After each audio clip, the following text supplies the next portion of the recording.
In Tao Te Ching, there's a famous line: the Tao gives birth to one, one gives birth to two, two gives birth to three, and three gives birth to all things.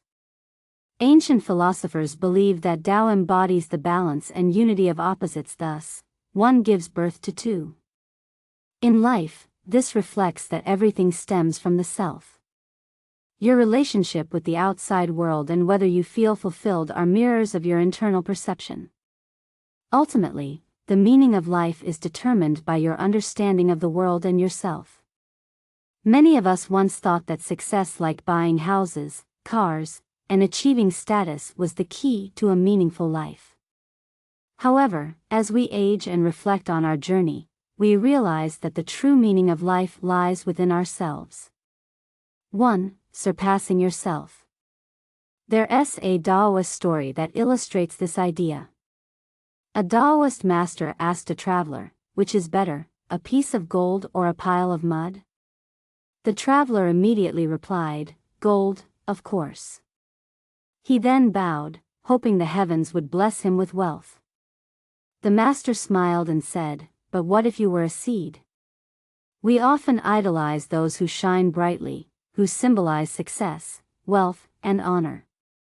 In comparing ourselves to them, we feel inadequate. This drives us to want to outshine others, to dominate through our own achievements.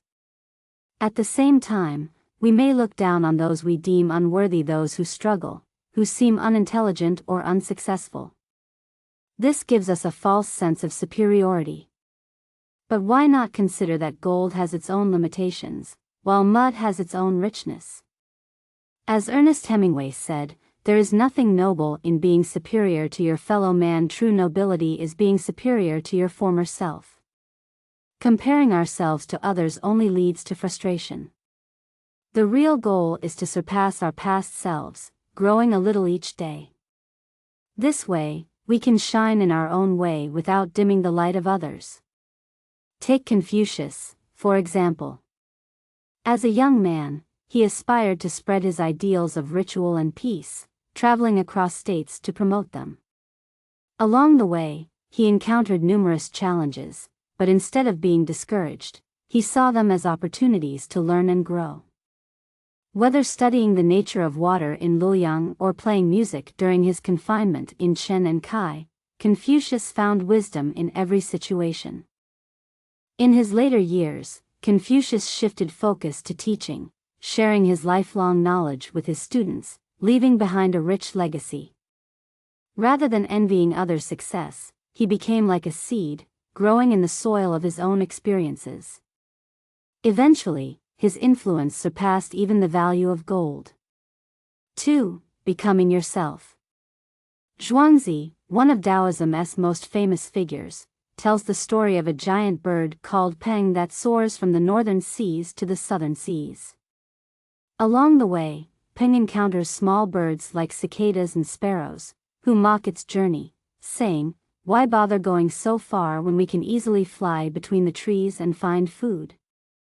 Peng tried to explain its mission, but the small birds couldn't understand. Zhuangzi uses this story to illustrate that people with small perspectives can never understand those with grand ambitions. Zhuangzi himself was like the Peng, highly educated but uninterested in fame or fortune. Many people didn't understand his lifestyle, wondering why someone with such talent would avoid seeking high-ranking positions. When the king of Chu invited Zhuangzi to become an official, he declined, saying he'd rather be a live turtle dragging its tail in the mud than a dead one honored in a shrine. When his friend Huisher became a prime minister, Zhuangzi compared it to being a dead rat. He avoided public attention, preferring to live according to his own principles. In Tao Te Ching, Laozi writes, "I too teach what people teach, but those who use force will not come to a good end." Taoists believe that imposing your will on others is futile. Likewise, forcing yourself to live by others' standards will only lead to a life untrue to yourself. As Confucius once said, "Learning without thought is labor lost, thought without learning is perilous." The key to a meaningful life is to absorb what's valuable from others while critically thinking to form your own worldview. Life is too precious to live as a copy of someone else. People have different goals, different values, and different paths. You should stay on your own path, and when you follow your true self, life flows naturally. 3. Relying on yourself. Our ancestors passed down the belief, raise children to provide for old age. Many believe that having children guaranteed security in old age. Some parents, with several children, hoped that by contributing a small amount each, they'd accumulate enough to support their later years. But in reality, this expectation often leads to disappointment. Each child has their own struggles, and some may not be able or willing to provide much financial support. In today's society, many children have a rely on parents mentality, expecting their parents to provide for them well into adulthood. At the same time, some middle-aged adults continue to depend on their elderly parents financially, and when the parents are no longer able to help, resentment builds. Others may marry into wealth, living off their spouse's family rather than creating their own financial security. As we grow older, we come to realize that relying on others, whether children or external support, is not a sustainable way to live. Ultimately, your well-being is your own responsibility. A fulfilling life comes from your own actions and efforts. Love your children, and they will love you. Support your spouse, and they will stand by you. Help others, and they will help you in return.